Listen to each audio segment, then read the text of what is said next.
Ya baik, auzubillahi minasyaitonirrajim. Bismillahirrahmanirrahim. Assalamualaikum warahmatullahi wabarakatuh. Alhamdulillah wassalatu wassalamu ala Rasulillah wa ala alihi wa sahbihi wa mawala. Asyhadu an la ilaha illallah wa la syarika lahu wa asyhadu anna Muhammadan abduhu wa rasulun nabiyya ba'dah. Allahumma shalli wa sallim ala nabiyil karim nabiyina Muhammadin sallallahu alaihi wasallam wa ala alihi wa ashabihi wa man tabi'ahum bi ihsani ila yaumil qiyamah. Amsayna ala fitratil Islam wa ala kalimatil ikhlas wa ala dini nabiyina Muhammadin sallallahu alaihi wasallam wa ala millati abina Ibrahim hanifa wa makani minal musyrikin raditu billahi rabba wa bil islami dina wa Muhammadin sallallahu alaihi wasallam nabiyya. Wa qala ta'ala fil Qur'anil Karim a'udzu billahi minasyaitonir rajim. Qul in kuntum tuhibbunallaha fattabi'uni yuhibbukumullahu wa yaghfir lakum wa dzunubakum wallahu ghafurur rahim. Alhamdulillah kita bersyukur ya, sangat-sangat bersyukur pada Allah Subhanahu wa taala karena hari ini hari Sabtu ini kita masih diberikan kesempatan untuk hidup, untuk berbakti, untuk beribadah, untuk menjalankan ketaatan dan peran kita sebagai Abdullah atau sebagai hamba Allah, dan peran penghambaan kita berupa ibadah-ibadah yang sudah Allah perintahkan. Karena kebahagiaan seorang yang beriman pada Allah tidak lain tidak bukan karena ibadah-ibadah atau ketaatan yang dia lakukan tersebut. Semua ketaatan atau semua kebaikan atau semua ibadah yang dilakukan pasti akan menimbulkan atau memberikan kebahagiaan, ketenangan dalam dirinya. Demikian juga semua pelanggaran dari itu semua, mulai dari pelanggaran yang kecil sampai yang besar, maka pasti akan menimbulkan kecemasan atau was-was. Dan hal ini semua pastinya sudah dijelaskan oleh baginda Nabi alaihissalam. Rasulullah SAW menjelaskan bahwa dosa itu adalah sesuatu yang membuatmu gelisah, was-was ya. Maka seseorang yang melakukan dosa terus-menerus, maka sebenarnya jiwanya, hatinya sedang dalam keadaan yang gelisah. Maka kalau kita bicara tentang pola-pola kesehatan yang Rasulullah sampaikan ya, pastinya sesuai dengan tema hari ini yang alhamdulillah saya mengucapkan jazakumullah khair kepada Bapak Ibu sekalian yang mengundang saya ke majelis sini, dan mudah-mudahan apa yang saya sampaikan ini juga bermanfaat dan bisa diterapkan ya, Masya Allah, dan sudah diantarkan oleh Bapak moderator tadi, alhamdulillah, barakallahu fiik. Mudah-mudahan apa yang saya sampaikan ini bisa menjadi semacam solusi lah ya, untuk kita di saat mungkin bukan hanya COVID atau mungkin bukan hanya sekedar wabah seperti ini, karena sebenarnya penyakit-penyakit yang jauh lebih berbahaya, lebih besar resikonya itu lebih banyak di luar sana yang mungkin kita tidak menyadarin itu.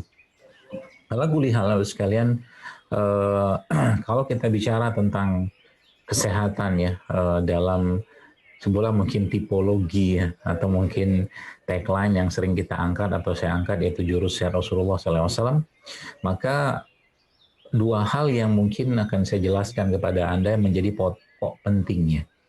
Pokok pentingnya atau akarnya itu nanti dua hal ini ya.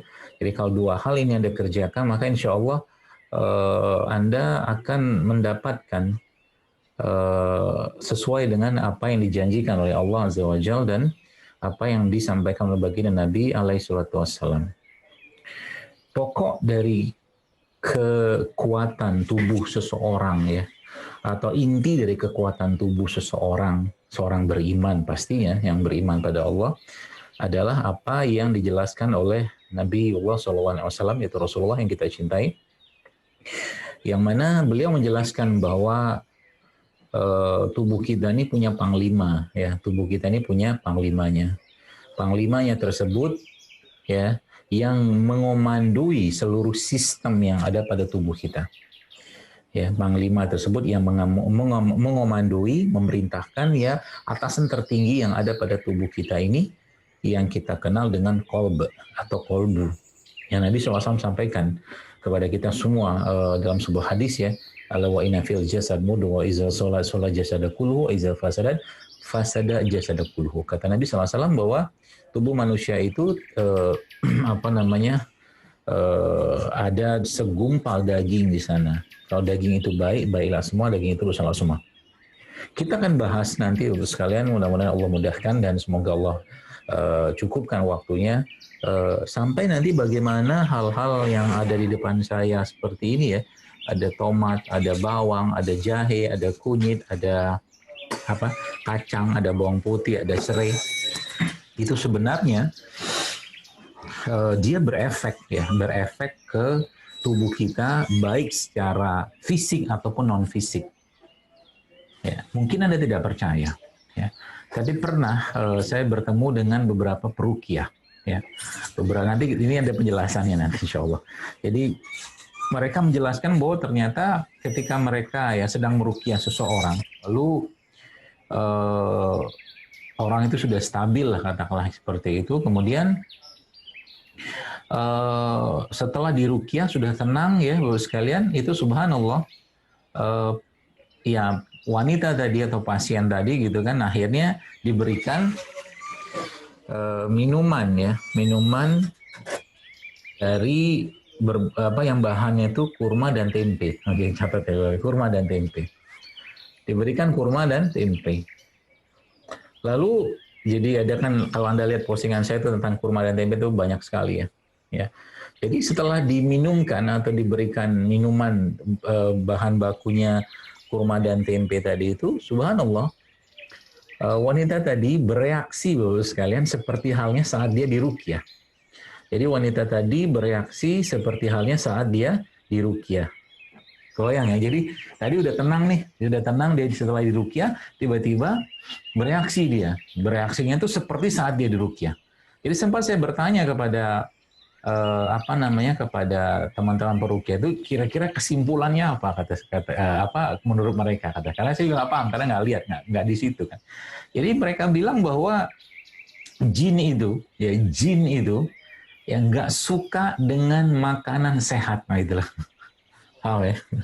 Jadi jin itu nggak suka dengan makanan sehat. Semua makanan-makanan yang tidak sehat ya, yang cenderung merusak tubuh seseorang, Bapak sekalian, maka dia bisa mengakibatkan perubahan sikap atau perilaku pada diri seseorang. Nanti kita akan bahas itu. Tapi sebelumnya kita akan masuk ke poin pertama. Poin pertama tentang panglima tadi. Ya, panglima tadi berupa kolbu tadi. Ya, nanti ada urusan ada kolbu, iman, ruh, ya, atau jiwa. Ya, sebelum mungkin kita sebut dia satu bagian sebenarnya dengan kita sebutkan dengan iman saja, atau mungkin jiwa atau iman seseorang. Maka kata kuncinya, sekalian, kata kuncinya kalau kita bicara sekarang ya mau COVID atau tidak, mau wabah atau tidak, maka keimanan seseorang yang beriman kepada Allah pastinya ya keimanan dia itu atau imunnya dia adalah imannya dia. Paham ya? Jadi imunnya seseorang itu adalah imannya dia. Itu poin penting harus Anda catat. Kalau sempat Anda lihat postingan saya di Instagram tentang prone position ya, prone position itu gerakan sujud yang dilakukan sebenarnya dokter di Amerika atau di Australia saya lupa ya. Postingan yang sedang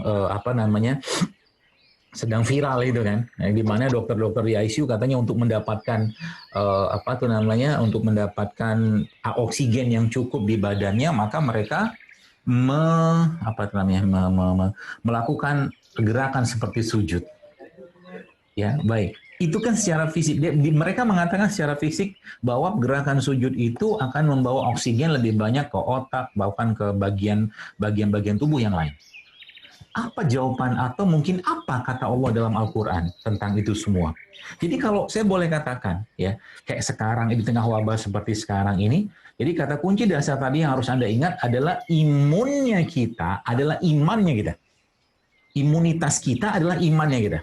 Maka tinggal kita tarik apa yang menguatkan iman. Oke? Kita tarik apa yang menguatkan iman. Nah, kita bicara tentang masalah, kita bicara tentang keadaan apapun. Apa yang Allah jelaskan dalam Al-Quran? Allah katakan wasta'inu atau ista'inu bis-sabri was-shalah. Ya, ista'inu bis-sabri was-shalah. Kata Allah Subhanahu wa taala, mintalah pertolongan kepadaku dengan sabar dan salat. Sabar adalah ketenangan. Oke?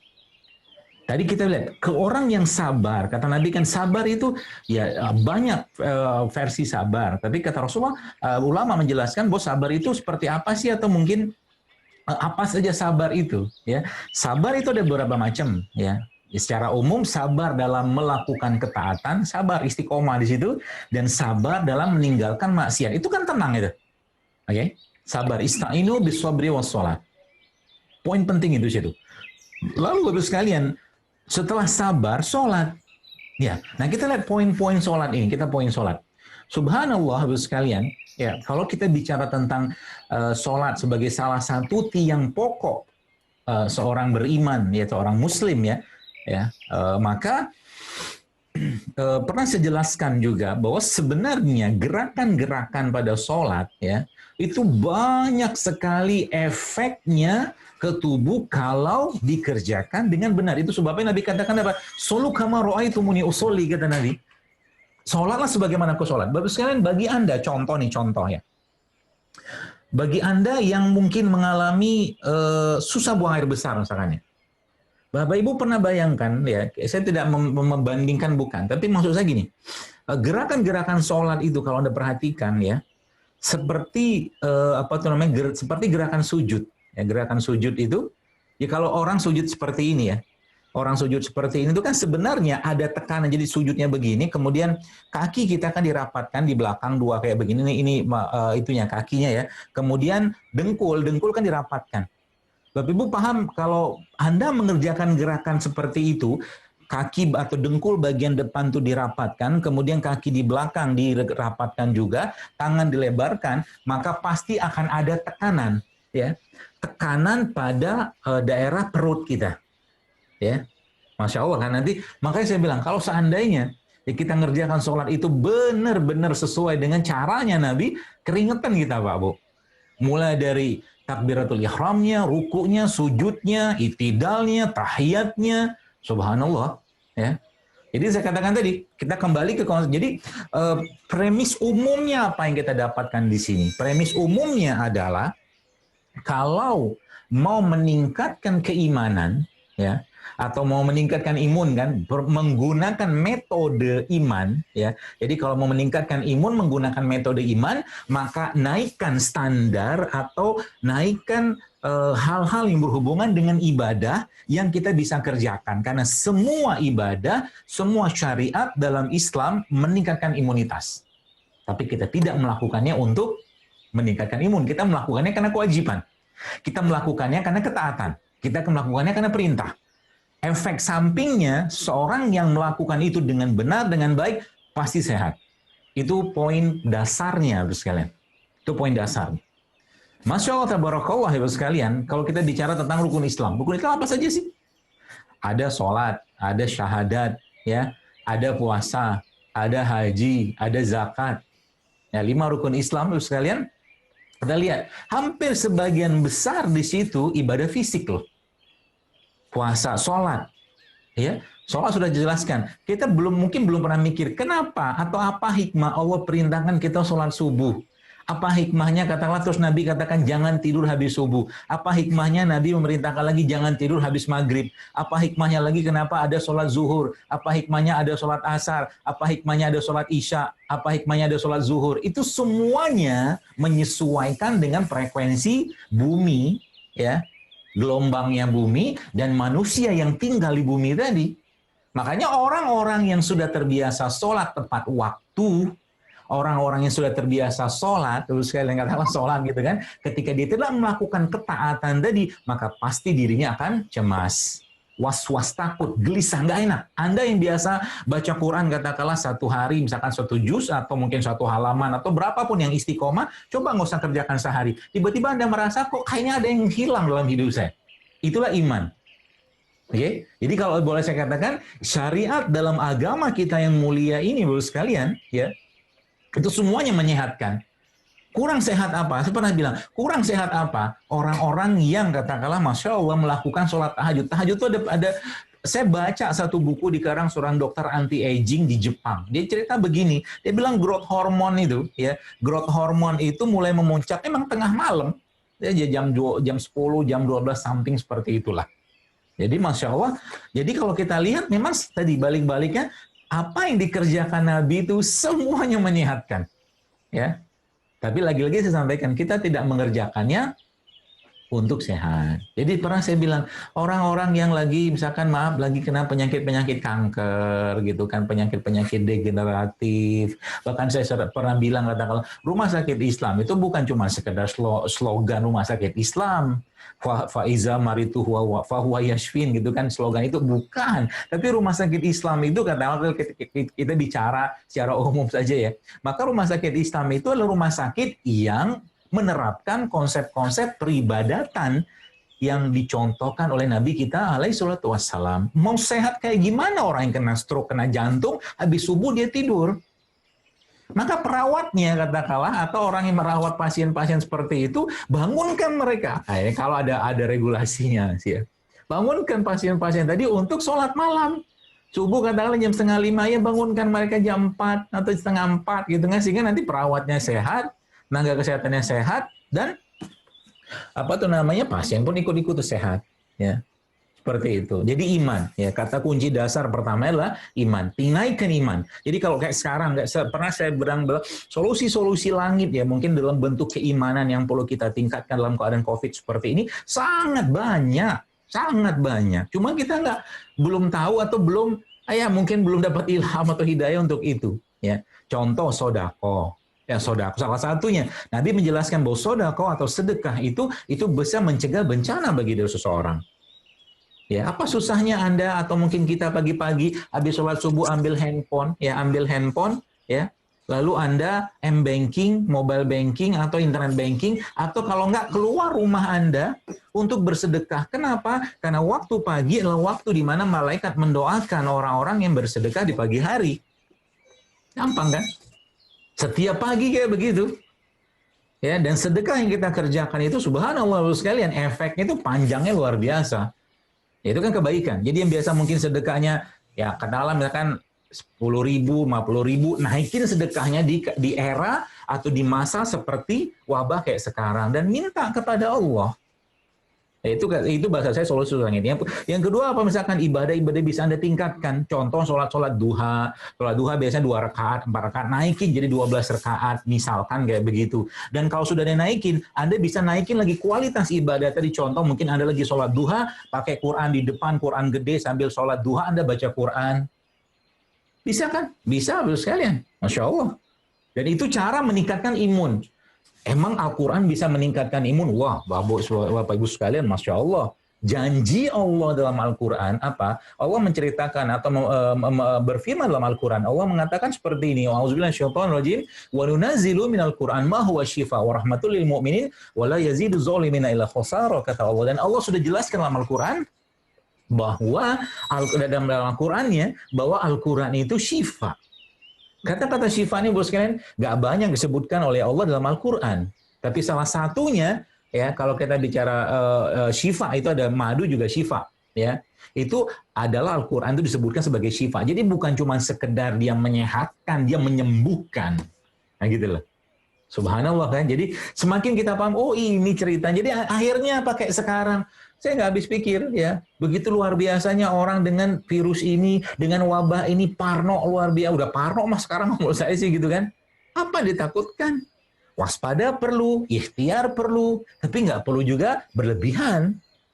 Ya, karena yang pakai masker, katakanlah terus kena virus ini ada nggak? Ada juga gitu kan. Yang nggak pakai masker ada nggak? Bukan itu poinnya, tapi poin yang saya mau jelaskan adalah bahwa yang namanya ajal bila masa pun tetap akan kena atau mungkin mendatangi seseorang.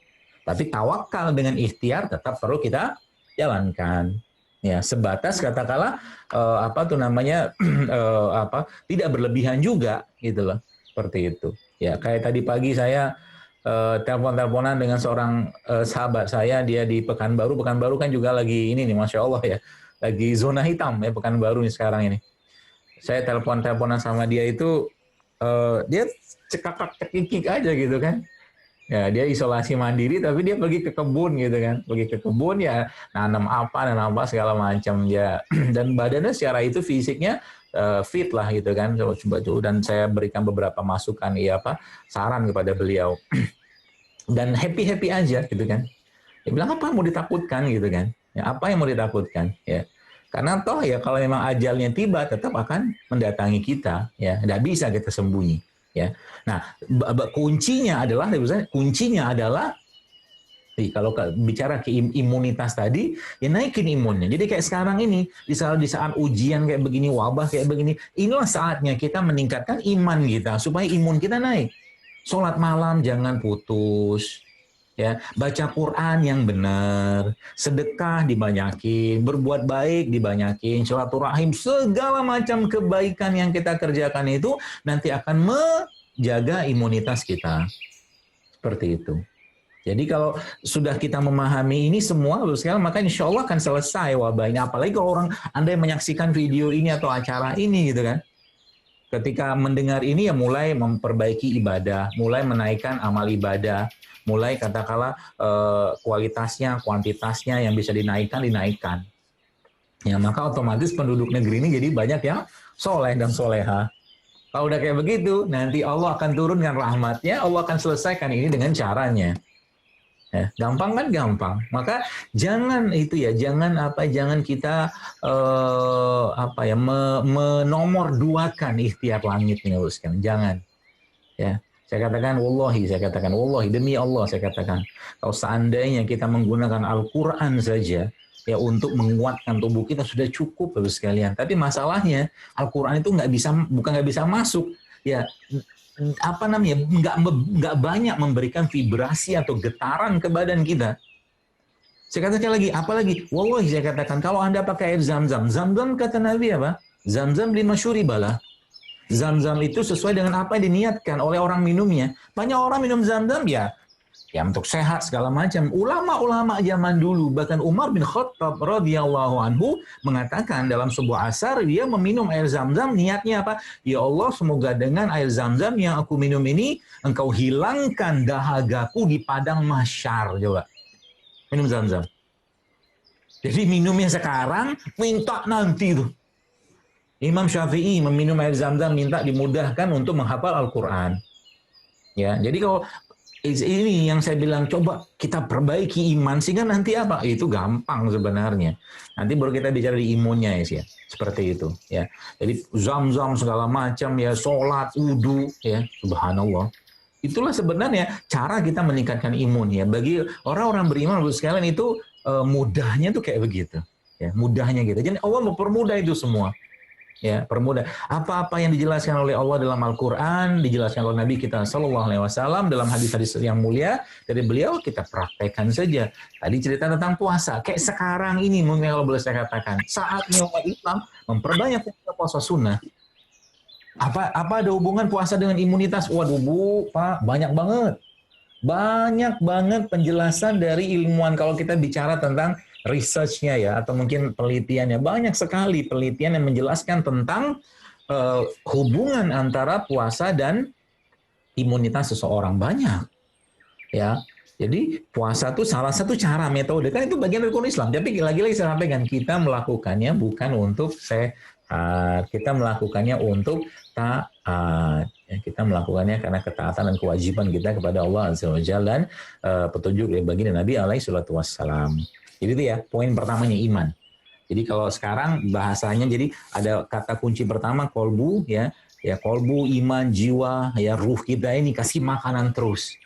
Ya, kasih makanan dia terus dengan kebaikan-kebaikan ya. Nah, baru kita masuk yang kedua, imun ya, imun secara fisik gitu kan. Imun secara fisik. Maka kalau bicara imun secara fisik, ya terlalu luas kita akan pembahasannya, tapi kalau saya pribadi mencoba mengkerucutkan pembahasan ini ya menjadi poin-poin pentingnya saja. Lalu sekalian, para ilmuwan memang sudah menjelaskan bahwa imunitas ya 80 atau 70% imunitas kita itu letaknya atau berada di pencernaan atau di usus ya. Pencernaan ya. Jadi kalau ususnya bagus ya, pencernaannya bagus, maka langsung secara tidak langsung otomatis imunitasnya pasti akan baik. Ya. Maka ada pedoman di situ nanti kalau kita bicara tentang apa yang kita makan. Jadi kalau bicara tentang bagaimana meningkatkan imunitas itu ya banyak. Mau berjemur juga bisa. Pakai mineral, zinc katanya juga bisa. Pakai inilah segalanya bisa. Tapi kalau saya mengambil yang paling gede gitu kan. Nah, paling gede ini adalah dengan menggunakan atau kita mengaktifasi yang ada pada pencernaan kita.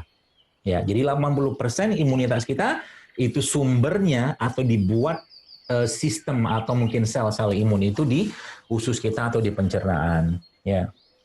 Pertanyaannya, bagaimana cara menjaga mereka? Nah, gitu lah. Bagaimana cara agar mereka tetap stabil, tetap baik, tetap kuat sehingga tubuh kita itu tidak lemah, ya?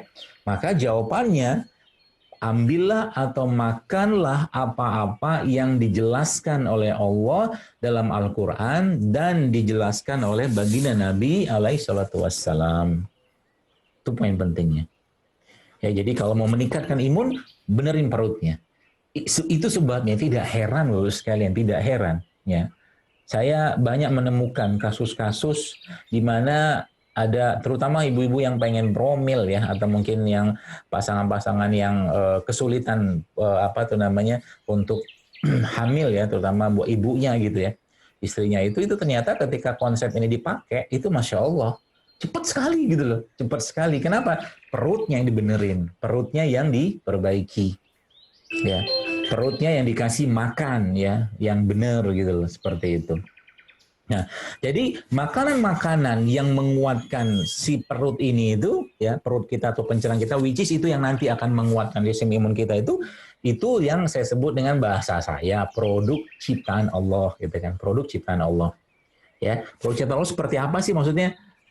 Ya bahasa gampangnya gini lah, dia mendapat sinar matahari, tumbuh di tanah, mendapat nutrisi yang baik dari tanah, kemudian tidak banyak pengolahan di situ, ya, dapat air yang cukup dan tidak menggunakan pestisida atau bahan-bahan kimia sintetik. Saya kemarin mendapatkan sebuah postingan lah gitu kan, itu menjelaskan tentang penurunan kadar penurunan kadar kalsium atau magnesium atau apa gitu pada banyak sayuran, yang dimana pada tahun sekian dengan dibandingkan dengan tahun sekian itu penurunannya bisa sampai 20-30%, bahkan sampai 40%. Kenapa? Karena terlalu banyaknya bahan kimia di sana. Ya, belum lagi kita bicara pengolahan di situ ya. Belum lagi kita bicara pengolahan. Ya, pengolahan yang akhirnya membuat makanan-makanan tadi banyak sekali berkurang zat-zat gizinya di situ. Ya, maka kalau kita bicara imun tadi, maka berilah makanan yang terbaik untuk perut kita. Dengan cara apa? Makan makanan yang tidak banyak pengolahan di situ. Contoh, misalkan gini kan, kalau kita bicara, saya kemarin tuh di rumah atau lagi pas belanja gitu kan, saya pengen gitu beli susu gitu kan. Akhirnya saya belilah susu almond ya. Susu almond saya beli dalam kemasan gitu kan. Terus saya lihat di situ kan, kalau sudah dikemas pasti akan ada bahan-bahan tambahan pangan sintetik di sana gitu kan. Dan almondnya masih utuh di kulkas saya nggak belum mau minum gitu kan, ya segala macam, apalagi tuh almond yang impor ya. Nah, beda dengan cerita kalau Anda ambil almond kayak begini gitu kan, kacang almond kayak begini, Bapak sekalian, kemudian Anda blender gitu, kasih air, hancurin, jadikan susu, disaring, kasih kurma sedikit, nah itu jauh lebih powerful, jauh lebih sehat buat badan Anda. Itu saya maksud tadi.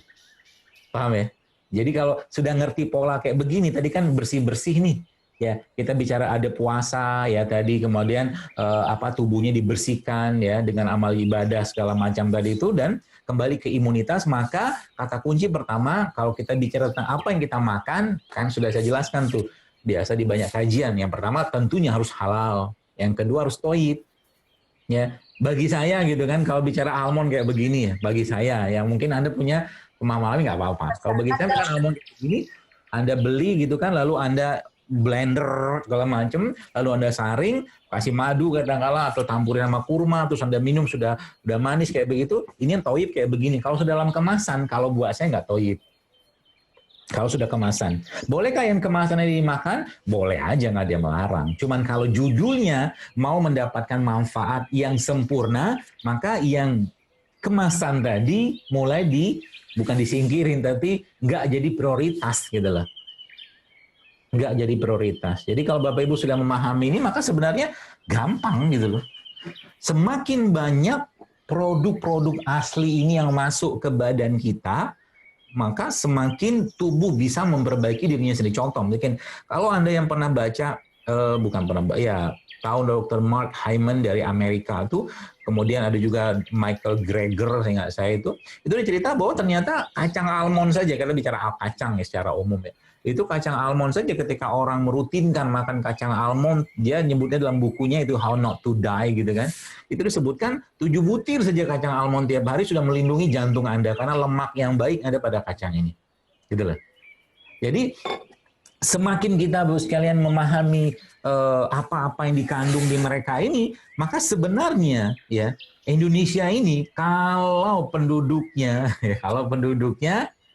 ya mengoptimalkan apa yang ada pada negeri ini dan apa yang Allah ciptakan, Bapak Ibu sekalian, saya yakin Indonesia ini akan jadi negara yang sangat-sangat sehat. Ya, kunyit berlimpah di negeri kita, jahe berlimpah, bawang, tomat, rempah, rimpang kayak begini gini kan, banyak banget di sini. Ya. Nggak heran ya, saya itu nggak heran banyak testimoni yang masuk ke saya itu ketika mereka mulai optimalkan, memperbaiki badan mereka nggak makan lagi yang sekedar cuman yang masuk di lidah mereka, senang di lidah, tapi bagi badan itu berat dicerna. Akhirnya yang terjadi apa yang terjadi sekalian? Tubuhnya mulai recovery sendiri. Kan kita sudah sering dengar tubuh adalah dokter yang terbaik. Dan menariknya, semua makanan-makanan kayak begini, ya mungkin sadar tidak, saya pernah saya tes gitu kan di postingan saya katakan, Bapak Ibu sekalian, terutama ibu-ibu nih, saya bilang gitu kan, Anda setelah makan makanan kayak begini, apakah mood Anda berubah? Mereka katakan iya. Jadi ternyata makanan-makanan toyib kayak begini nih, udah jahe segala macam, buah-buah, sayur-sayuran, itu ternyata memperbaiki mood. Maka ada istilah kan, good food is good mood. Jelas kayak begitu. Jadi ulama-ulama ya menyebutkan bahwa memang bahkan Ibnu Qayyim al-Jauziyah menyebutkan bahwa makanan itu mempengaruhi perilaku seseorang. Makanan. Jadi kalau kita ya kita mulai ada apa ya, mungkin bahasanya itu mood swing atau baper segala macam, itu coba benerin makanan. Termasuk anak-anak di rumah ya, kalau mulai sudah susah dikontrol, susah diatur, salah satunya cek ya. Cek di rumah, mungkin anak ini terlalu banyak misalkan konsumsi gula pasir misalkan. Karena gula pasir itu ya, dengan sudah banyak kali saya jelaskan tentang betapa gula pasir itu memang bisa mempengaruhi perilaku seseorang.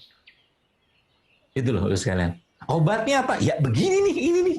Ya, plus juga yang ada pada Al-Qur'an atau dijelaskan oleh baginda Nabi alaihi salatu wassalam. Ya. Mungkin Anda yang pernah baca postingan saya ya, ini banyak sekali Bapak sekalian, ibu-ibu ya yang hamil ya, menggunakan ini aja nih, kunyit, serai sama jeruk nipis, coba modal 3 itu doang. Allah kasih mereka hamil. Tapi sebelumnya mereka bilang, ya kita udah mulai puasa dok, kita sudah mulai nggak nyampah-nyampah lagi badannya. Ternyata begitulah, mudah sekali. Ya. Subhanallah, jadi imun. Jadi makanan-makanan, tadi saya jelaskan di awal tadi, makanan-makanan yang tidak baik pada akhirnya akan menyebabkan perubahan perilaku pada diri seseorang. Makanan tidak baik. Terlalu tinggi karbohidrat, terlalu tinggi gulanya, terlalu tinggi banyak bahan-bahan penyedap segala macam yang sifatnya sintetik, soon or later gitu kan, cepat atau lambat akan mempengaruhi perilaku seseorang. Ya. Orang tua kita zaman dulu biasanya makannya simpel-simpel aja lah. Ubi rebus, singkong rebus, kacang rebus, habis itu nyangkul di sawah segala macam, yang dimakan mereka bakar. Zaman sekarang nggak kayak begitu gitu kan. Apalagi budaya kuliner yang luar biasa sekarang, sehingga adab-adab makanan, bahkan ya peluang-peluang untuk memberikan nasihat-nasihat agama saat seseorang atau keluarga itu makan hilang dengan begitu luar biasa budaya kuliner. Nggak salah sih, cuman kalau tiap hari makan di luar, akhirnya anak nggak ketemu sama ya bapaknya atau ibunya segala macam, sehingga nggak ada nasihat-nasihat di situ. Dan Nabi kita alaihi salatu wasallam mencontohkan bahwa yang namanya makan bareng itu beliau tuh sering sekali. sama sahabat, sama keluarga. Bahkan pernah diriwayatkan ketika salah satu anak tiri beliau dari Ummu Salamah, ya, suatu hari Nabi makan di rumah Ummu Salamah, salah satu istri Nabi Sallallahu Alaihi Wasallam. Kemudian anaknya Ummu Salamah ini dari suami yang sebelumnya yaitu Abu Salamah yang meninggal, itu ngambil makanan gitu kan, ngambil makanan, semua diambil semua. Lalu Nabi menasehati dia, bukan dilarang. Ya, Nabi bilang, ya gulam, wahai anak, gitu kan. Wahai anakku, gitu, seperti itulah. Kalau kau lagi makan, maka ambillah makanan yang paling dekat sama dirimu, gitu. Dan jangan ambil yang jauh, dan jangan ambil semua. Ambillah secukupnya, gitulah nasihatnya kurang lebih. Itu kan ada, terus kalian. Jadi subhanallah ya, jadi kalau kita lihat, indah banget Islam itu. Ya, maka Nabi kita memberikan contoh, ya, contoh-contoh itu semua. Dan apa-apa yang sudah dimakan oleh bapak moyang kita, yaitu Nabi Adam alaihissalam, ya, di surga itu sebagian Allah turunkan atau ciptakan di bumi. Contoh kita jahe kan di surga ada sungai jahe atau mata air dari jahe. Maka di dunia Allah ciptakan jahe, karena jahe di surga tentunya tidak akan sama. Di surga ada madu, ya maka madu, sekalian, minumannya penghuni surga. Ya, di surga ada susu, tapi bukan susu kemasan. Ya. Susu bagus dikonsumsi, tapi kalau bicara tentang susu kemasan, kalau saya pribadi lebih memilih untuk susu fresh, ya, susu yang betul-betul diambil dari peternakan yang sehat, ya, yang kita mungkin di Indonesia saya nggak tahu ada apa tidak, tapi peternakan seperti ada New Zealand itu, di New Zealandia baru ya, yang grass fed, sapinya makan rumput, gitu loh. Kenapa? Karena kalau sudah masuk berbagai bahan-bahan yang digunakan untuk memperbanyak susu sapinya, ya, dengan hormon segala macam, otomatis susunya juga akan penuh dengan hormon. Ya, seperti itulah. Ya, jadi lagi-lagi saya sampaikan, jadi imunitas kita itu dikuatkan dengan cara apa? Tadi pencernaannya. Nah, yang kedua, makanan buat pencernaan yang terbaik itu yang halal thayyib. Dan ada juga kita mengetahui bahwa dalam tubuh kita ini kan penuh dengan bakteri. Kalau Bapak Ibu baca penelitian-penelitiannya atau mungkin pandangan pendapat para imam, memang tubuh kita itu isinya triliunan bakteri. Ya, maka subhanallah caranya lah kasih makan bakteri tadi atau kita supply bakteri tadi dari luar yang kita kenal dengan fermented food atau probiotik gitu kan, probiotik. Jadi makanan-makanan probiotik atau minuman probiotik yang sudah fermentasi tapi tidak ada alkohol tentunya, itu yang terbaik, bukan terbaik, sangat baik untuk menjaga imunitas kita di saat seperti sekarang ini. Ya, termasuk dalam keadaan wabah seperti ini, saya banyak sarankan teman-teman juga untuk mengkonsumsi probiotik. Nah, isi probiotik itu apa? Kuman, kan, kuman baik. Ya, itu sebabnya, ya, jangan musuhi kuman. Jadi saya lihat ada satu iklan gitu kan, iklan sabun lah gitu kan, silakan, mari kita dukung Indonesia perang melawan kuman. Saya ketawa aja gitu. Nah, kenapa saya ketawa? Lah, tubuh kita isinya kuman semua kok. Di tangan ada kuman, ya.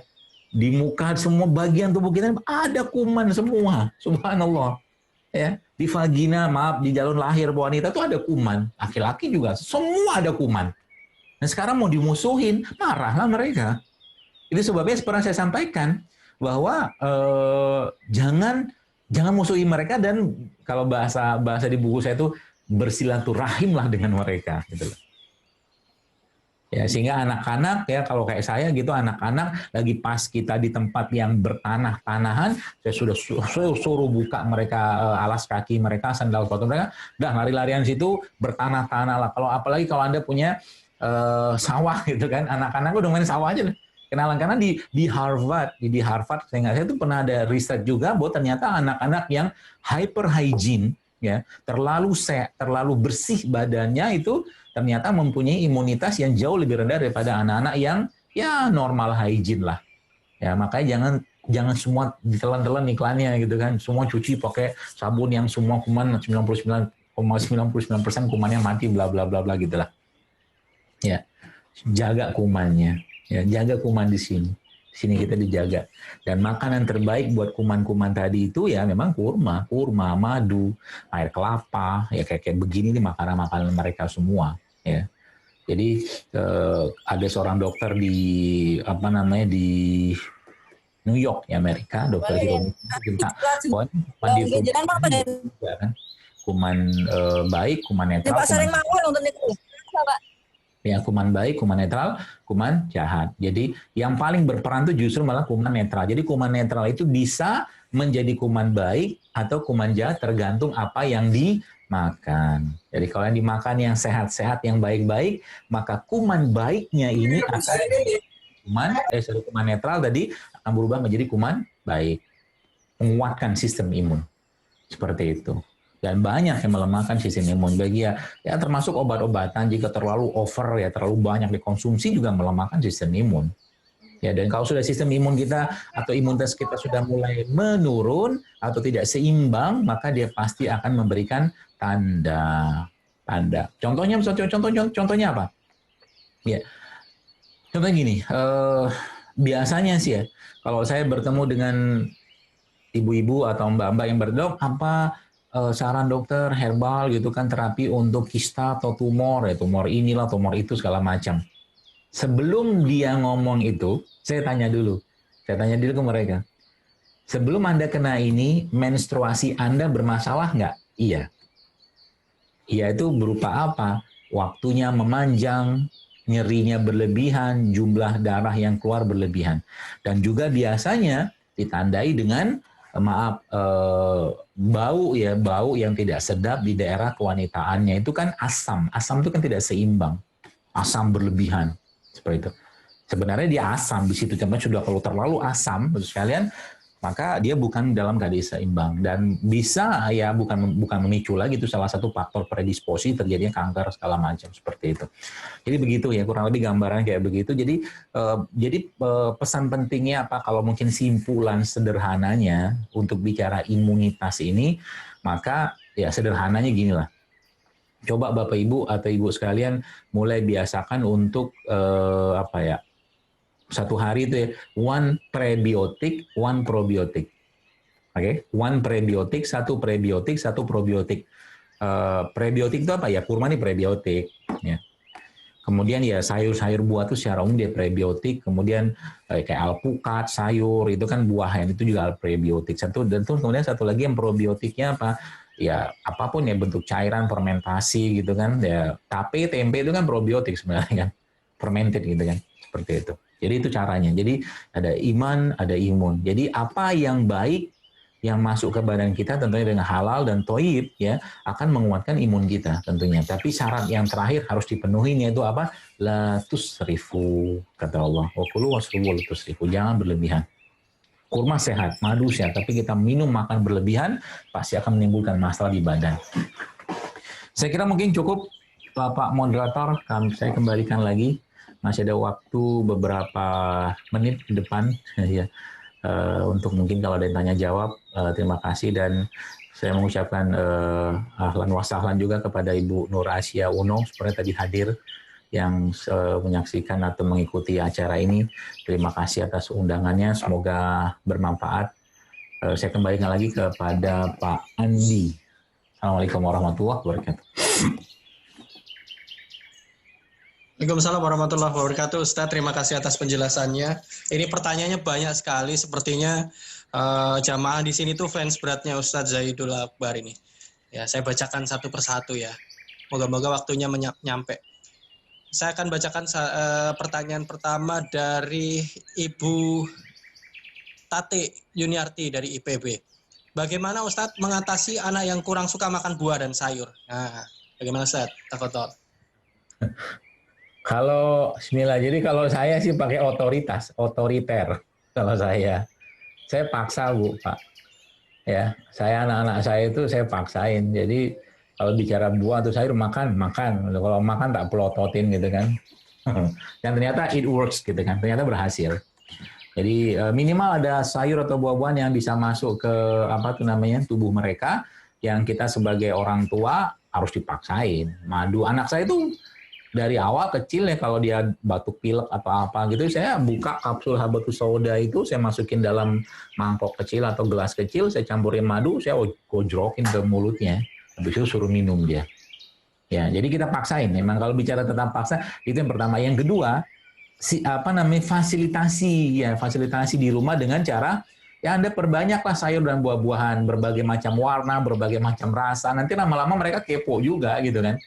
dan ngerti dengan rasa itu. Kayak tadi pagi saya kemarin iseng gitu kan, bukan iseng, pas lagi di supermarket lihat ada kiwi gitu kan, ada kiwi kiwi ya, bukan saya penggemar kiwi, bukan, itu kan buah impor, tapi saya kepo aja gitu, kok ada kiwi warna merah gitu kan, kiwi warna merah, dia judulnya red kiwi gitu kan, saya belilah ada 4-5 butir gitu kan, 5 buah gitu, ya tadi pagi saya makan gitu, kemudian saya cobain ke anaknya, ada kiwi nih, enak, manis, saya bilang gitu kan, dia coba, asam, dia nggak suka, tapi rasa itu sudah masuk ke mulutnya dia, karena emang buahnya kan ada, disiapin sama kita. Ya, kemudian tadi pagi juga saya dekat rumah saya itu ada yang jual kueni ya. Kueni itu nggak tahu bahasa kampung sini apa. Kueni apa? Kue. Bukan kue. Kueni buah mangga yang wangi itu loh. Enggak, Dok. Hah? Mangga Indramayu, Ustaz. Bukan mangga Indramayu, malah jauh. Mangga ini mangga wangi itu loh. Mangga macan. Mangga macan. Iya, mangga kueni ada, Dok, memang. Mangga kueni ya, ini moderator nggak paham. Mangganya mangga kueni. Bang ya. Bukan mangga kueni, bilang aja mangga kueni. Kueni betul. Iya, mangga kueni namanya. Kueni. Hah? Kueni deh, Dok. Iya deh, pokoknya itulah. Enggak bacang kayaknya, Dok. Bukan bacang mah lain lagi. Kayak gitu. Bacang beda. Pokoknya kue ini aja, mangga kue ini saya. Ya pokoknya itulah, nanti coba cari lah, pokoknya wangi tuh mangga. Jadi subhanallah saya wangi-wangi gitu kan. Saya udah makan 2 tuh kue ini, saya kasih sama anak saya gitu kan, seperti itulah. Jadi memang kebiasaan di kulkas saya pun memang biasa saya penuhin tuh kalau beli sekali, kayak jeruk Pontianak tuh belinya 10 kilo, terus saya bikin jus sendiri gitu loh. Gini Pak, Bu, Masya Allah. Saya kadang-kadang dengar teman-teman yang jual buah itu mereka datang ke Keramat Jati itu, aduh, mesake gitu kalau bahasa Jawanya gitu ya.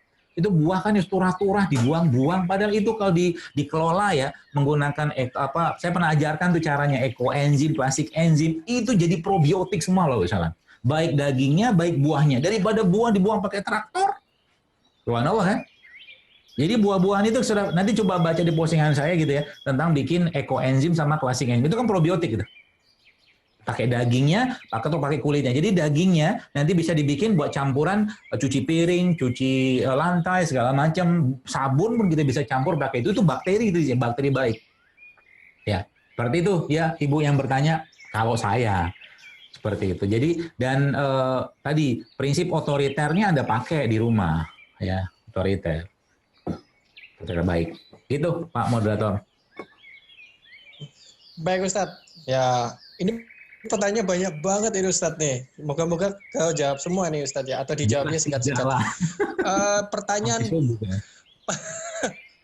Iya, soalnya kan maghrib ini ya, cemburu ntar sama maghrib. Dari Ibu Dita Dadia, pertanyaannya adalah Bismillah. Ustadz, jenis habat apa yang terbaik, bubuk atau minyak? Jazakallah khair. Oh, habatus sauda. Habat sauda. Sebenarnya dua-duanya sih baik sih ya, dua-duanya sih baik. Cuman kalau Anda ingin mendapatkan konsentrasi ya dari bahan-bahan bahan-bahan ya mineral yang ada pada habatus sauda itu memang lebih bagusnya makan atau minum minyak ya. Lebih bagusnya minum minyak. Jadi kalau saya dengan badan saya kayak begini ya, jadi habatus sauda itu misalkan kalau 1 kapsul 500 mg itu kan kandungannya kecil-kecil sekali sebenarnya. Jadi kalau saya biasanya minum habatus sauda itu sehari bisa 15 kapsul kalau saya. Dengan badan saya kayak begini gitu kan, gede gitu kan. Seperti itu. Jadi kalau minum habatus sauda 3 kali 1 sebenarnya kedikitan ya dalam keadaan kita normal bagi COVID kayak begini atau lagi wabah kayak begini.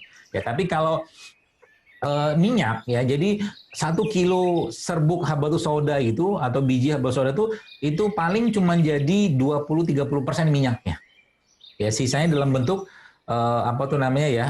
ya bahan-bahan lainnya lah gitu. Seperti itu saya nggak tahu detailnya seperti itu. Jadi kalau mau dapatkan sarinya memang ya minum minyak. Jadi kalau minum minyak berapa banyak? Ya nggak usah banyak-banyak ya. Paling 3-5 kapsul lah cukup ya. Itu yang saya ketahui. Wallahu a'lam. Jadi Ibu Nita pastikan itu minyaknya minyak habatus sauda ya, bukan minyak goreng. Oke, pertanyaan berikutnya.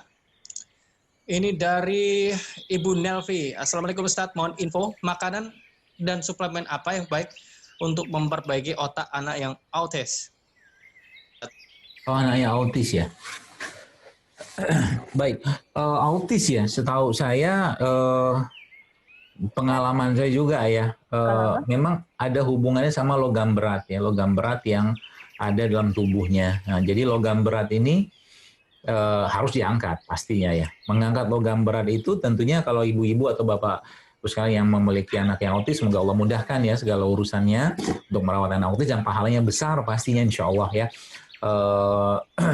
Adalah pastinya makanan-makanan yang nggak boleh dikasih pada anak-anak autis ya. Kemudian ada namanya chelation. Chelation itu terapi untuk mengikat logam berat ya pada tubuh seseorang ya. Itu kalau di naturopatinya, kalau di luar negeri sana itu ada infusannya bahkan. Tapi kalau kita di Indonesia belum ada kayak begitu. Tapi ada beberapa jenis produk-produk ya yang sangat baik untuk diberikan untuk mengikat ya, mengikat ya toksin-toksin tadi lah katakan seperti itu. Misalnya air kelapa. Ya, air kelapa itu salah satu yang sangat baik untuk mengikat. Jadi air kelapa itu kalau guru saya pernah bilang ya, seorang dokter farmasi, dia katakan kalau Anda punya air kelapa ya, kelapa itu kalau diteteskan racun cair ke dalam air kelapa tuh tidak lama tuh nanti racun tuh akan menggumpal, artinya dikoagulan ya, disterilkan sama air kelapa tadi. Jadi salah satu yang sangat saya sarankan buat anak-anak autis adalah mengkonsumsi air kelapa. Yang pertama, yang kedua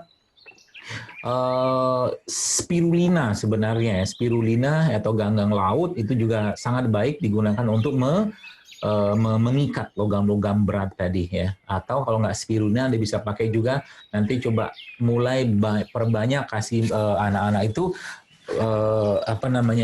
makanan ya atau minuman juga yang berasal dari daun kelor. Daun kelor itu sangat baik juga. Kemudian setelah itu serat-serat yang tinggi ya seperti rumput laut, kolagen dari kolang-kaling bisa Anda berikan ke mereka ya. Itu rempah atau rimpang, termasuk ada yang saya share di IG saya yang namanya itu POS ya. POS itu power of six, ada jahe, ada serai, ada kayu manis, ada temulawak, ada kunyit ya, dan pandan. Itu juga bisa Anda beri kepada anak-anak autis ya. Termasuk juga probiotik, berikan probiotik ya. Berikan pada anak probiotik, ada anak-anak autis itu probiotik itu sangat baik untuk memperbaiki, karena biasanya anak-anak autis itu ada masalah di pencernaannya. Kemudian selanjutnya kalau diceritakan panjang minta ampun nih. Kemudian rutinkan untuk berbekam dan diruqyah kalau memungkinkan. Ya, kalau mungkin nggak, termasuk kalau ibu bapak bisa bukan bisa sih, air zam-zam juga sangat baik diberikan pada anak autis ya, seperti saya jelaskan tadi bahwa dia sesuai dengan apa yang kita niatkan, yaitu air zam-zam. Kemudian apalagi ya, ya itu ya, salah beberapanya sih ya. Jadi yang bisa Anda lakukan untuk memperbaiki anak-anak autis, demikian mungkin, wallahu a'lam bishawab. Terima kasih Ustadz, saya bacakan kembali pertanyaan berikutnya. Oke. Mana yang lebih baik Ustadz, donor darah atau bekam? Mohon pencerahannya. Sudah jelas ya ini. Baik, bismillah. Jadi nggak sama ya donor darah sama bekam ya. Jauh banget, itu langit sama bumi itu ceritanya. Jadi kalau donor darah, kita mengambil darah dari vena ya, dengan sejumlah darah. Biasanya kan berapa cc itu saya nggak tahu tuh, 150 atau 100 cc, saya lupa lah saya. Kurang lebih kayak begitu, kata 200 cc lah gitu kan, saya nggak tahu. Kalau bekam itu ngambil darahnya bukan di vena, tapi di kapiler, khususnya di daerah interstisial gitu kan. Jadi sebenarnya ya dari dua tempat itu udah beda. Yang pertama itu, yang kedua, proses atau mekanisme yang terjadi pada bekam dan donor darah itu sama sekali beda. Jadi kalau bekam itu meningkatkan inflamasi yang pada akhirnya akan meningkatkan imunitas seseorang ya, itu bekam. Bukan hanya imunitas sih, kalau Anda yang baca postingan saya itu juga, saya kemarin sempat Zoom webinar dengan beberapa teman-teman yang sudah melakukan penelitian tentang bekam, teman-teman dokter gitu kan, itu bahkan beberapa spesialis gitu kan, itu hasilnya Masya Allah luar biasa, spektakuler bekam itu sekalian ya. Jadi mulailah rutinkan untuk berbekam setiap bulan, sebagaimana anjuran dari Nabi kita SAW. Jadi berarti kalau donor darah apa tuh namanya, efeknya apa ya? Efeknya menolong orang gitu kan. Tapi secara tubuh saya nggak tahu gitu kan. Tapi kalau bekam itu secara tubuh, secara apa manfaat ke tubuhnya sangat banyak. Mulai dari tensi, tekanan darah, kemudian sistem imun, ya bahkan ada salah satu ya sahabat saya juga, guru saya juga, dia seorang pembekam senior itu hidrosepalus pun, tapi bukan di kepalanya, itu ternyata ketika dibekam dengan benar itu bisa sangat memperbaiki atau mengurangi hidrosepalusnya. Jadi banyak sekali besar manfaatnya. Jadi bagi yang sudah berdonor darah, nah coba Anda, donor darah bagus ya, dia bagian dari menolong orang, bantu orang, tapi bekam ya juga sangat baik ya, karena dia merupakan bagian dari sunnah Nabi SAW. Demikian. Kalau fasdu bagaimana Ustadz? Fasdu, kalau fasdu saya pribadi sampai detik ini ya belum menemukan mekanisme kerjanya ya. Caranya kalau fasdu sama donor mungkin mirip-mirip karena fasdu itu mereka menginsisi ya atau venaseksi kalau mungkin bahasa kita itu di daerah vena gitu kan. Jadi secara mekanismenya kerjanya saya nggak tahu. Makanya saya pribadi tidak menyarankan. Jadi kalau Anda pengen fasdu, mendingan donor darah sekalian gitu kan. Nah, itu yang pertama. Yang kedua apa tuh namanya?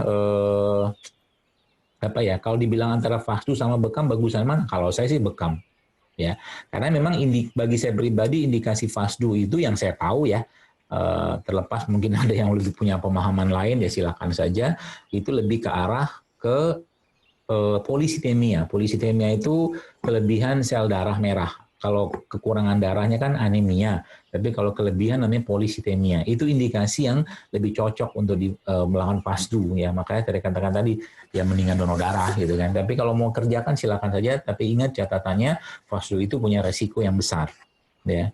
Termasuk juga dari sisi perlakuan ya, di Kementerian Kesehatan juga lagi disorot banget ya fasdu ini. Kalau ditanya juga mereka nggak bisa banyak memberikan jawaban. Allah Ta'ala alam bisawab. Baik Ustadz, pertanyaan berikutnya. Ini dari Ibu Mito A35. Kemungkinan ini bukan nama ya, ini HP-nya. Bagaimana program untuk promil, Ustadz? Herbal apa saja yang digunakan untuk promil? Banyak banget. Saran saya Ibu lihat Instagram saya deh, baca deh, di sana banyak banget. Ada beberapa ibu-ibu yang sudah merapikan tulisan saya di Instagram itu, karena saya kan nulisnya sesuai dengan perasaan dan mood. Jadi subhanallah ya, di Instagram saya itu udah sangat banyak ya saya jelaskan tentang promil ya. Tapi itu dirapikan seperti akunnya Bu Elhanan ya, kalau Bapak Ibu mungkin sempat lihat, ada Ibu Sulistiawati itu salah satu WNI yang malah dia tinggalnya di Inggris, itu dia ngerapin tulisan saya itu ya, dibuat promil segala macam apa yang dilakukan ya, termasuk ada juga Ibu Rosalina ya, Rosa_Lina ya, itu juga beliau malah tinggalnya di Korea. Jadi ibu-ibu itu merapikan semua catatan-catatan saya, postingan saya jumlahnya hampir 4.000 deh sekarang itu. Dan subhanallah itu banyak memberikan manfaat. Di situ mereka buat di highlight-nya. Nanti mungkin saran saya Ibu baca di sana. Termasuk ada juga postingan saya, mungkin sekitar 3-4 bulan yang lalu lah. Itu saya bertanya kepada ibu-ibu sekalian gitu kan, bahasa saya gitu kan. Karena emang jamaah saya itu banyak kan ibu-ibu gitu kan, secara statistiknya. Terus saya, siapa di sini yang sudah berhasil hamil dengan pola saya gitu kan. Subhanallah, Masya Allah ya, akhirnya ternyata ada berapa komen tuh? 5.700 komen. Dan itu ilmu semua loh.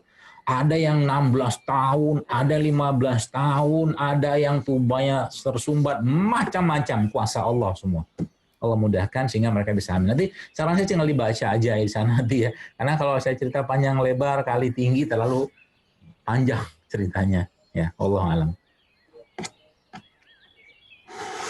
Pertanyaan berikutnya Ustadz, dari Ibu Nuki Ustadz. Beliau bertanya tentang Himalayan salt. beberapa artikel menyatakan bahwa mengandung kandungan merkuri ataupun senyawa karsinogen lainnya. Nah ini Ustadz, kebetulan saya juga pakainya Himalayan salt karena saya autoimun hipertiroid, jadi nggak bisa pakai iodium. Nah ini bagaimana Ustadz tentang klaim tersebut Ustadz? Himalayan salt apakah mengandung karsinogen? Wallahu alam, saya pribadi tidak tahu sih ya. Kalau bicara tentang karsinogen itu sebenarnya di luar itu pun udah banyak karsinogen yang ada di tempat kita gitu kan. Dan dokter-dokter di luar negeri pun ya, kalau Anda yang baca atau mungkin mengikuti dokter-dokter naturopati di Amerika, di Eropa, di mana-mana tuh semuanya mereka pakai Himalayan salt. Mungkin perkaranya adalah kalau seandainya mungkin pengolahan atau tempatnya apa segala macam gitu kan, itu yang membuat akhirnya muncul mungkin logam berat di sana ya. Tapi kalau kita bicara ya sebenarnya bicara logam berat mah di kosmetik juga banyak Pak.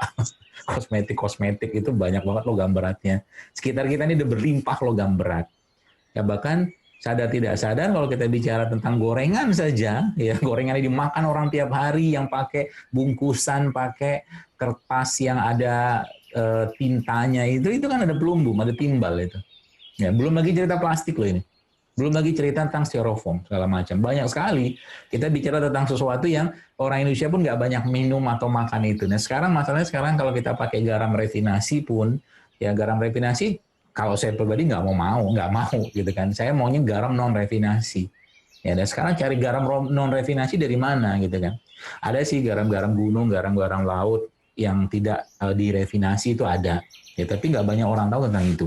Dan garam Himalaya ini salah satu yang saya pahami ya, yang saya tahu juga golongan salah satu garam yang sehat, garam yang baik. Dan memang kita butuh garam, ya, butuh garam.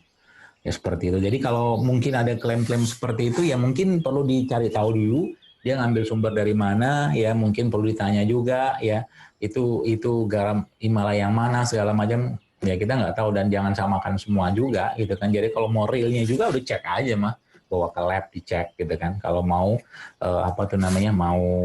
mau membuktikan langsung, gitu kan. Tapi kalau memang betul-betul dia diambil dari sumber yang benar, gitu kan, dan tidak banyak pengolahannya, saya kira mungkin nggak sampailah muncul logam berat. Mungkin seperti itu, wallahu alam. Baik, kelebihan iodium juga berbahaya ya Ustadz ya? Oh iya, banyak sih kelebihan semua berlebihan itu berbahaya lah. Baik Ustadz, ada pertanyaan dari Ibu Anissa Ulfa. Assalamualaikum dokter, anak saya didiagnosa memiliki penyakit mitochondria disease. Apa herbal yang baik untuk sakit seperti itu? Penyakit apa? Mitochondria disease. Iya, berarti selnya tidak bisa ini ya, Ustaz, tidak bisa bereplika ya. Mitochondria disease. Wallahu alam, saya belum pernah menanganinya sih ya. Saya nanti harus tanya dulu, konsul dulu ke beberapa guru-guru saya tentang itu. Ya, karena juga saya nggak tahu keluhannya ini penyakit juga agak-agak jarang kan. Dan emang kalau ada dalam ilmu ya kalau nggak tahu bilang nggak tahu. Saya emang belum tahu tentang itu, nanti mungkin saya akan cari tahu. Ya, insya Allah. Baik, pertanyaan berikutnya Ustadz. Ini dari ini tentang tahu dan tempe. Dari Ibu Santi Lestari, Bismillah, Ustadz, benarkah tempe tahu dan kacang-kacangan tidak boleh dikonsumsi untuk pengidap asam urat?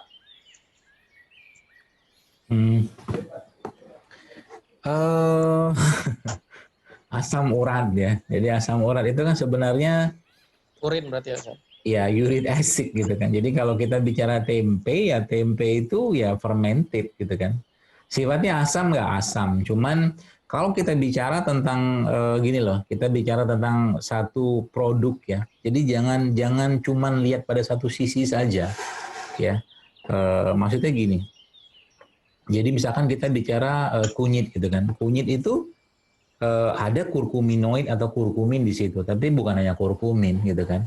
Jadi kalau sebenarnya kalau kita bicara tentang asam urat, pemicunya justru malah ketakseimbangan di pencernaan atau memang ada bahan-bahan tertentu yang menyebabkan orang itu akhirnya tinggi asam uratnya. Contoh misalkan, kalau misalkan kita makan tempenya digoreng gitu kan, tempenya digoreng. Kemudian tempenya itu digoreng, ya dimakanlah seperti biasa kita makan tempe gitu kan. Ya, tiap hari makan kayak begitu. Ya, nggak salah tempenya, tapi salah minyaknya. Bukan salah minyaknya, mungkin pemicunya minyaknya tadi, minyak gorengnya itu. Tapi kalau Anda makan tempenya saja, yang pernah saya ajarkan gitu kan, tempe ya udah di blender aja mah. Tempe mentah bahasa kita gitu kan, meskipun nggak mentah gitu kan, blender sama campur madu, campur kurma, campur jahe sedikit, ya itu justru malah sangat baik gitu kan. Asal jangan berlebihan. Asal jangan berlebihan. Ya, seperti itu. Kacang-kacangan sebenarnya sejatinya justru malah dia sangat baik. Kayak kacang almond kayak begini ya. Ya, setahu saya, pengalaman saya pribadi pun nggak sampai menyebabkan asam urat kayak begitu gitu kan. Asal makannya tidak berlebihan. Ya, balik-balik ada apa namanya ya, ibarat kata mah pembawanya di situ. Kayak mungkin kita bicara kacang tanah gitu kan. Kacang tanah digoreng atau mungkin kacang-kacang yang digoreng apa segala macam digoreng kan asam ke badan. Tepung-tepung yang digoreng, tepungnya itu sudah asam sebenarnya. Ya, jadi dalam keadaan mungkin Bapak Ibu sekalian yang masih atau mungkin tinggi asam uratnya, ya sudah jangan dikonsumsi dulu ya buat amannya gitu kan. Dan Anda mulai perbanyak puasa, ya minum air putih yang lebih banyak, kemudian rimpang-rimpangan yang hangat seperti jahe, ya, kapulaga, serai, lengkuas gitu kan. Itu insya Allah akan sangat membantu memperbaiki metabolisme, karena asam urat itu keseimbangan kan sebenarnya kan. Unit acid dalam tubuh kita ada, kita butuhkan asam urat itu, tapi kalau udah berlebihan, nah dia perlu diturunkan ya. Tinggal nanti Anda cari bahan-bahannya, tadi saya bilang salah satunya ya, itu juga insya Allah akan menurunkan kembali ya. Dan bahan-bahan yang sifatnya membentuk asam ya, itu ya di stop atau dikurangi lah, insya Allah akan membantu. Wallahu a'lam. Baik, pertanyaan berikutnya dari Ibu Nana. Assalamualaikum Pak Ustadz. Saya mau bertanya mengenai makanan probiotik kimchi. Kimchi dari Korea ya. Saya beli kimchi dan di kemasannya ada tulisannya alkohol 0,0141%. Apakah alkohol ini timbul karena proses fermentasi dan apakah ini halal untuk dikonsumsi? 0,0141% Ustadz. Ya, baik. Baik, bismillah. Jadi kalau secara dalil yang namanya alkohol ya haram. Mau dia 1%, 0, sekian persen tetap haram. Namun sebenarnya proses fermentasi itu dia memerlukan waktu ya.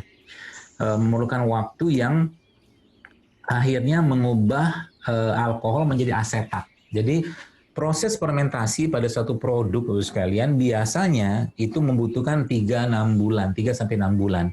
Nah, proses itu akan mengubah alkohol ya. Kalau Anda yang baca postingan saya tentang ekoenzim, plastik enzim itu, atau termasuk juga bikin kimchi juga sudah saya posting juga, itu sebenarnya ya yang diubah sama mereka itu alkohol menjadi asetat, alkohol menjadi asetat, tapi itu butuh waktu 3 bulan sampai 6 bulan. Nah, besar kemungkinannya ya kalau saya pribadi menduga ya, itu alkohol yang muncul di situ tuh atau ada di situ tuh adalah alkohol yang digunakan untuk mengawetkan, mungkin besar kemungkinan.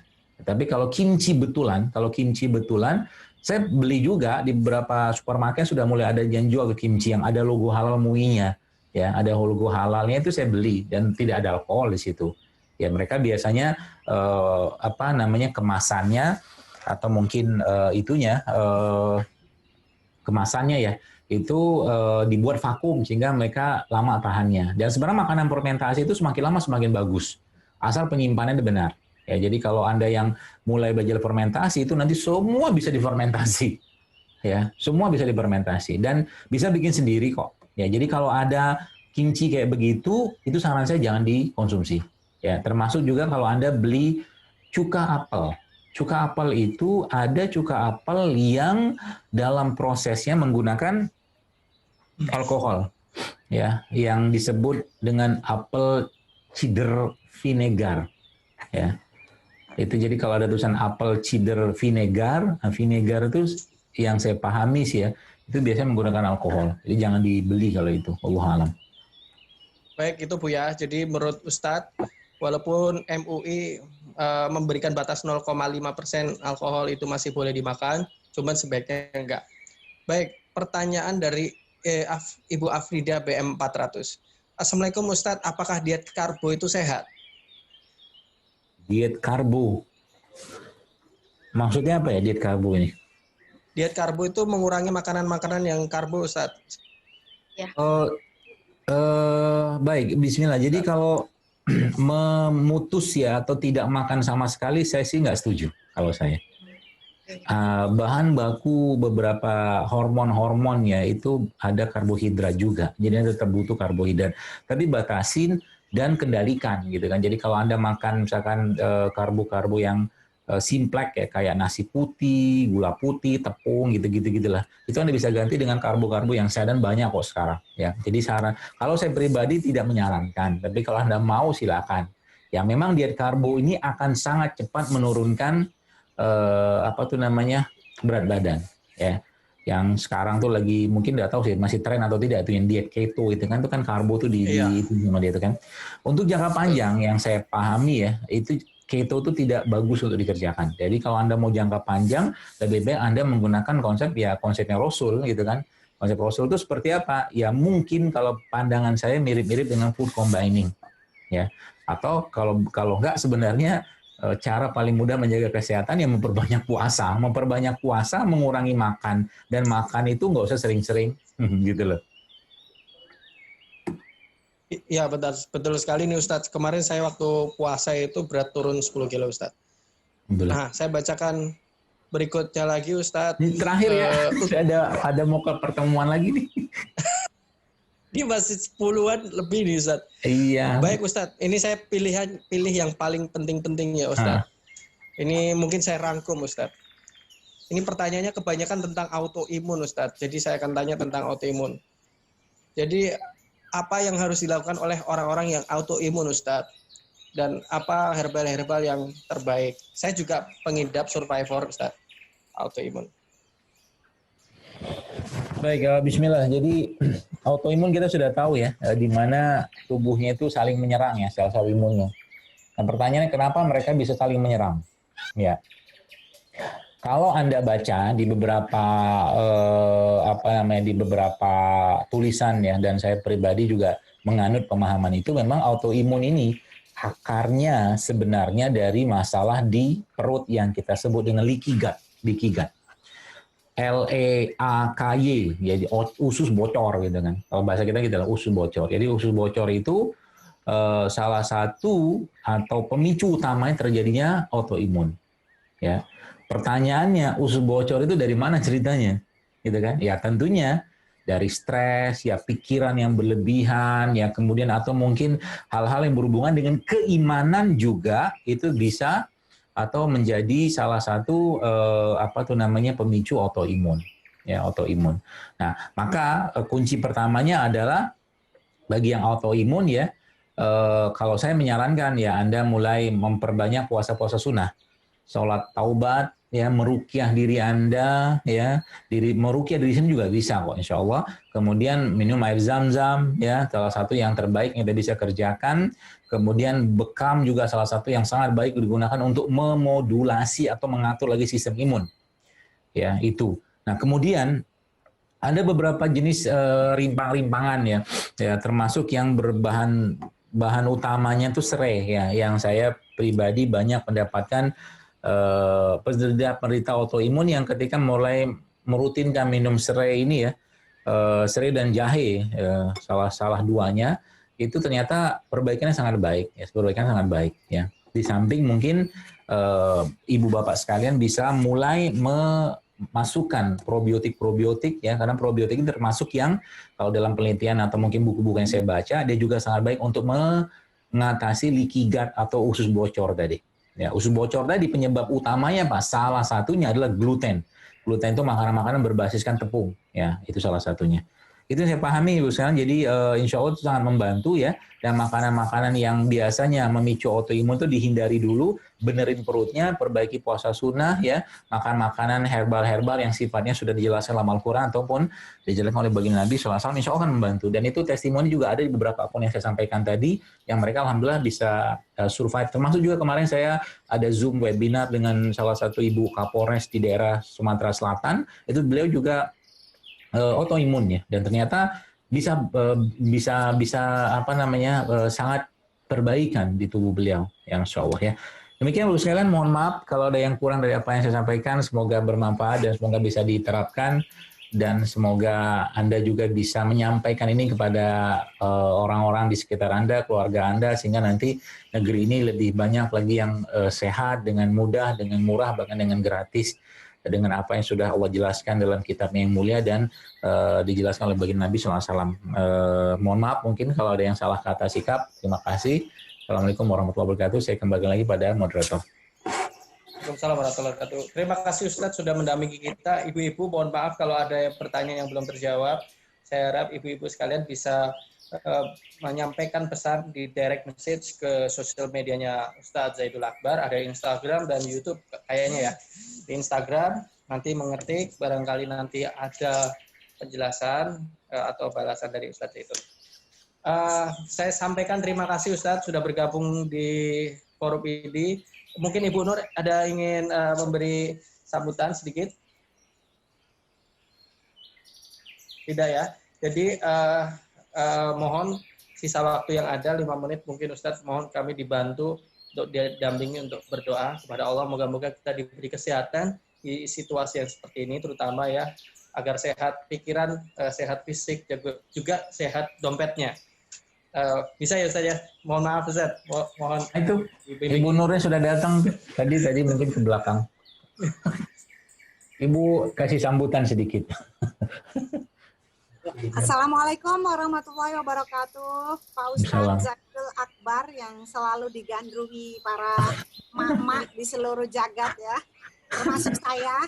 Masya Allah. Terima kasih banyak Pak Ustadz untuk waktunya ya. Alhamdulillah saya dapat jadwal hari ini, dan ibu-ibu semua pada antusias ya, karena memang apalagi dalam masa pandemi ini ya, jadi kita semuanya was-was apa yang harus kita makan yang untuk bikin imun tubuh kita. Terima kasih banyak, semoga Pak Ustadz bisa memberikan ilmu kepada semua dan kita juga bisa sehat ya di masa pandemi ini.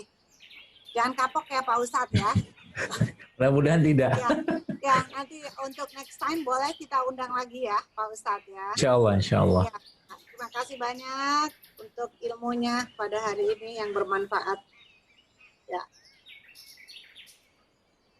Kami mohon Ustadz bisa membantu kita untuk dibimbing untuk berdoa. Tafadhol Ustadz. Baik, a'udzubillahi minasyaitonirrajim. Bismillahirrahmanirrahim. Alhamdulillahirabbil alamin, hamdan hamidin, hamdan syakirin, hamdan na'imin, hamdan yuwafi ni'amahu wa kafi mazida.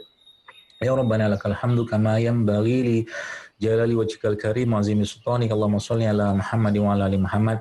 Allahumma fir lil muslimina wal muslimat wal mu'minina wal mu'minat al ahya'i minhum wal amwat innaka sami'un qaribun mujibud da'wat wa yaqdil hajat. Rabbi filan wal ikhwani alladziina sabaquna bil iman wa la taj'al fi qulubina ghillan lil ladziina amanu rabbana innaka ra'ufur rahim. Rabbana atina min ladunka rahmatan wa hayyi lana min amrina rasyada. Allahumma inna as'alukal huda wat tuqa wal 'afwa wal ghina. Allahumma inna as'alukal huda wat tuqa wal 'afwa wal ghina. Allahumma ya muqallibal qulubana tsabbit qulubana 'ala ta'atik. Allahumma ya musarrifal qulubana sarrif qulubana 'ala dinik. Allahumma inna nas'alukal husnal khatimah wa na'udzubika min su'il khatimah. Allahumma inna nas'alukal husnal khatimah wa na'udzubika min su'il khatimah. Rabbana la tuzigh qulubana ba'da idh hadaitana wa hab lana min ladunka rahmah innaka antal wahhab. Allahumma inna na'udzubika min ilmin la yanfa', min qalbi la yasha', wa min nafsin la tasba', wa min da'watin la yustajabu laha. Allahumma ya hayyu ya qayyum ya zal jalali wal ikram. Allahumma inna nas'aluka ridhaka wal jannah wa na'udzubika minan nar. Allahumma inna nas'aluka ridhaka wal jannah wa na'udzubika minan nar. Allahumma inna nas'aluka ridhaka wal jannah wa na'udzubika minan nar. Allahumma ya hayyu ya qayyum ya zal jalali wal ikram. Rabbana hab lana min azwajina wa zurriyyatina qurrata a'yun waj'alna lil muttaqina imama. Rabbi ij'alni muqimas sholati wa min zurriyyati rabbana wa taqabbal du'a. Allahumma ya hayyu ya qayyum ya zal jalali wal ikram. Allahumma la tada' lana zamban illa ghafarta wa la 'aiban illa satarta wa la hamman illa farajta wa la daynan illa qadaita wa la hajata min hawa'i dunya wal akhirah illa qadaita ya arhamar rahimin. Rabbana atina fid dunya hasanah wa fil akhirati hasanah wa qina azabannar. Wassallallahu ala Muhammadin wa ala alihi washabihi wasallam. Alhamdulillahirabbil alamin.